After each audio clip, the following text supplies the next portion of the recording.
getting back a little bit to the underdog thing, Bruce said not only was he not going to let you play the undercard role, but he said they're the underdogs with all the talent, top overall seed. Do you buy that? Is it Bruce Pearl coaching mind games? Where do you stand on that? Well, I remember Jed Heathcote used a term. Kevin Willis was in our locker room. In my first year, I was a GA. And I remember him saying one day, Kevin, I've been conned by the very best in the world, so don't try it. You know, I think Kevin was trying to get out of why he didn't go to a class or something, you know. And listen, Bruce and I are friends. We've been friends since he was at Iowa. He's done an incredible job there. Like I said, I don't care where I am. I've been through so many of these. You know, I've been a 2 seed that's been beaten by a 15. I've been a 1 seed that hasn't gotten out of the first weekend, you know.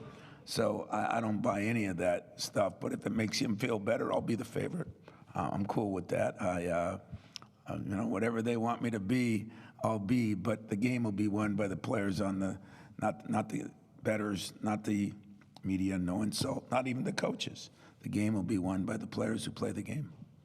2 questions on the right. Let's go to the back row first.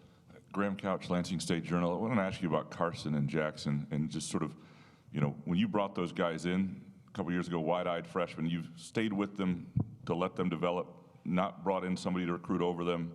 And can you speak to that decision a little bit and to where they are now? And is this what you sort of saw for them a couple years ago? Well, they have made great progress. Sometimes I wish they'd make even more progress, but some of that is my doings too. You know, I got an obligation to make players better. I mean, that is our job. And I think we've done it somewhat, and they have to buy in. We have to do our job. But I think this run this year has really helped them understand that getting better, you know, one of the things I think we're still getting better. You know, we have not played our best game yet. We have not been as consistent as I would like to be in these last 4 or 5 games as far as from one half to another. But we have learned how to win, and we've learned how to win in different ways with different players. And those guys that develop within your program usually are playing for a little bit more. You know, they have some ownership. And that's what I greatly appreciate, you know. And, I mean, we still have some young guys. We have some middle-aged guys. We have a few older guys. You know, in fact, Bruce's team is very mature. I won't say old.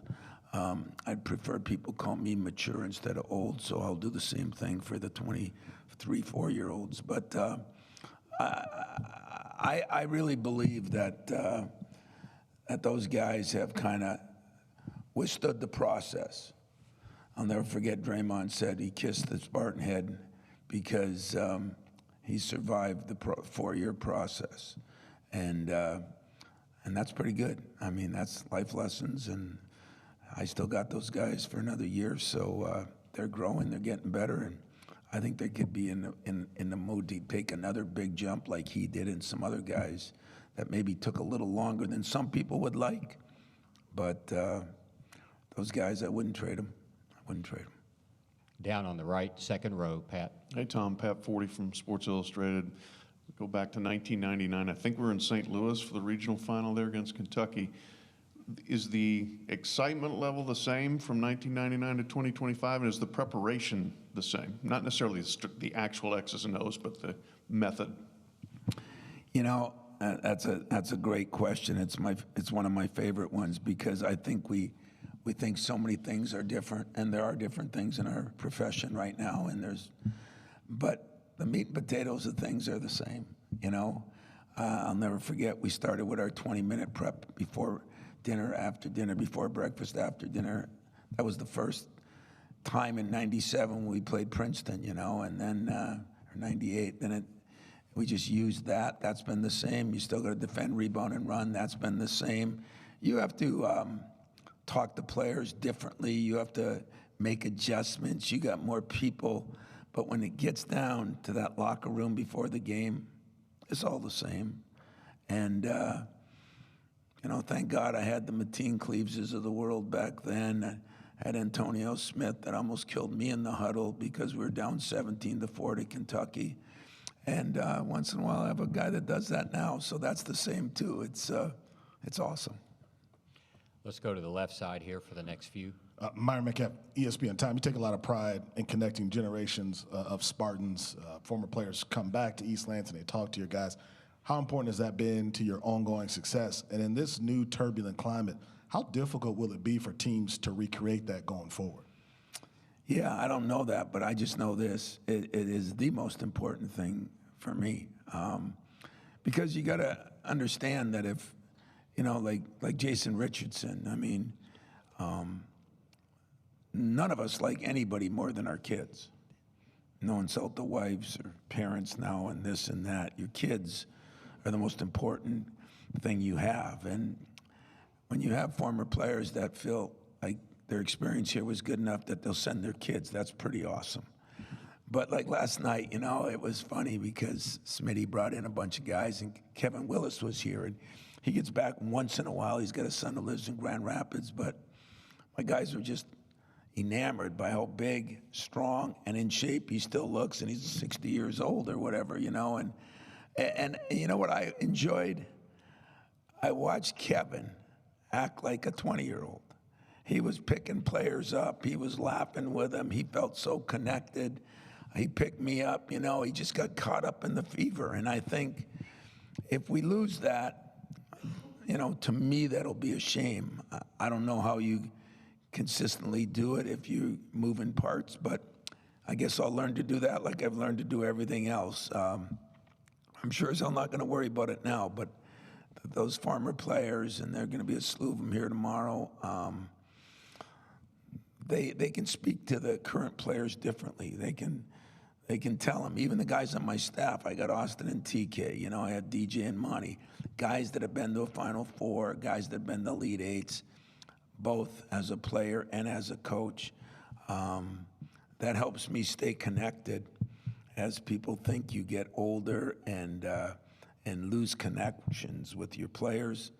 Those guys that are saying almost the same things, I mean, hell, when Draymond calls, he says it, or Mateen, those guys say it worse than I do, And I love that. I really do.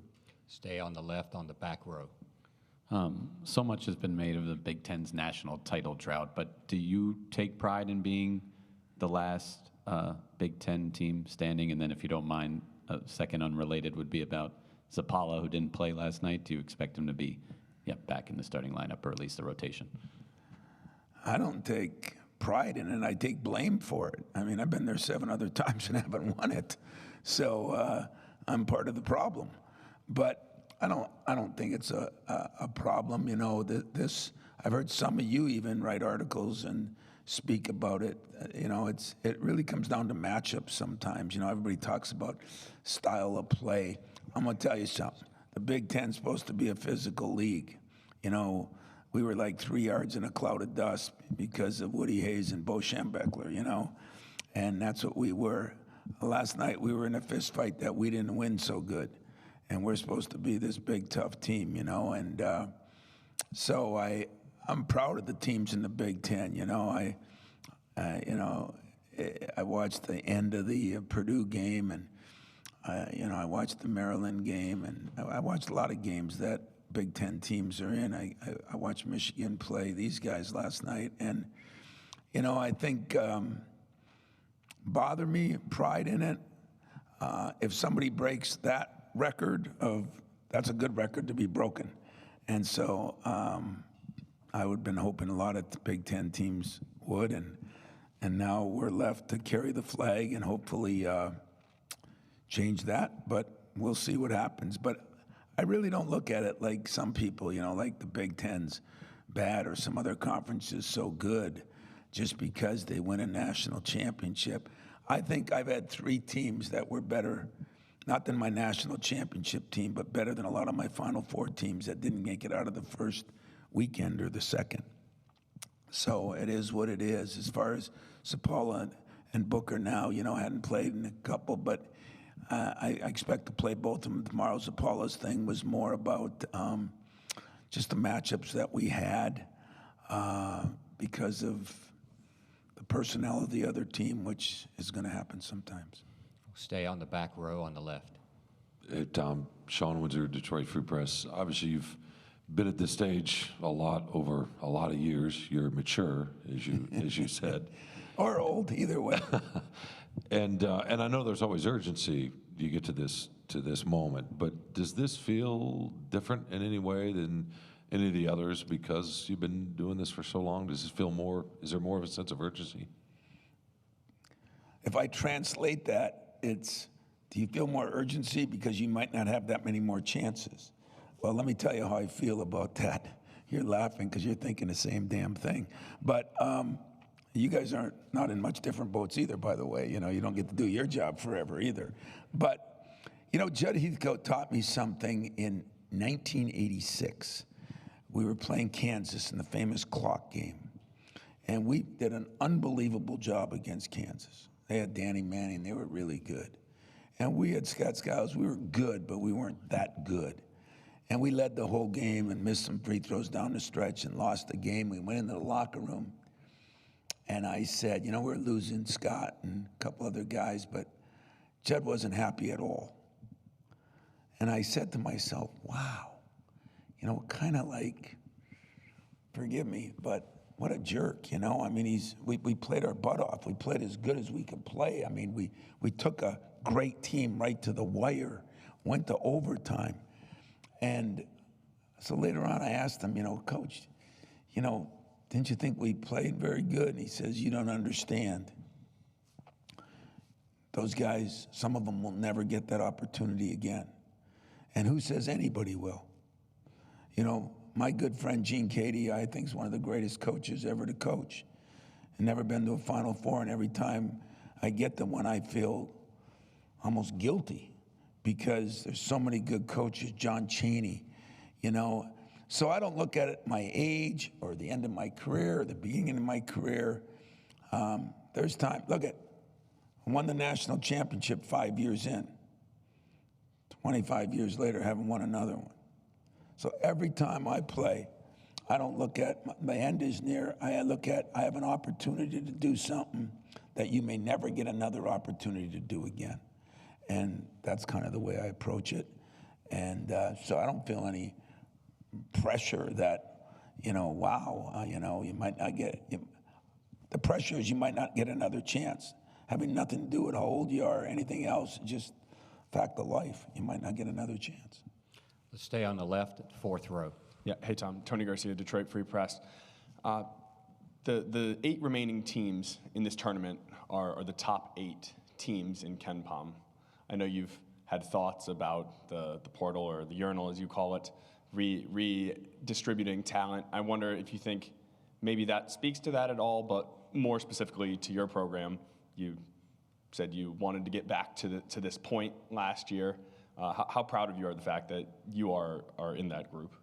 I'm really proud of these players. I mean, they've done a lot more than a lot of people know. I mean, you ask them to sacrifice a little bit. You know, it's not like somebody should have played a bunch more minutes, but 3-4 minutes here or there. They sacrificed. They sacrificed that there's been 9 different leading scorers on our team. I mean, that just doesn't normally happen. But you know, as you go through the year and you think about, and people get upset about, well, he didn't get to play as much as his average isn't quite as high as this, as that. Just depends what's important. Because we're still playing, which means we're relevant. People are talking about our guys, so that exposure helps them. And I really believe that these kids have learned how to sacrifice, and some of them had to wait their turn a little bit. And some of them will play at the next level, maybe. And when they get there, they're going to probably wait their turn again. They're probably going to sacrifice again. And that's what I love about what I do. I think these are all life lessons. I think this is the way it's going to be. I think sometimes right now we're leaning towards Disneyland, and the real world's not Disneyland. So I am proud of every one of them. I mean, every one of them. I mean, Frankie Fiddler was starting at the beginning of the year. He played 8 minutes in some games later on, you know. Zapala, as you said, didn't play a minute yesterday. Wasn't all his fault. It was a different concept in sports. You know, we had to do whatever we could do to win a game. And to me, that seems like a pretty good concept, because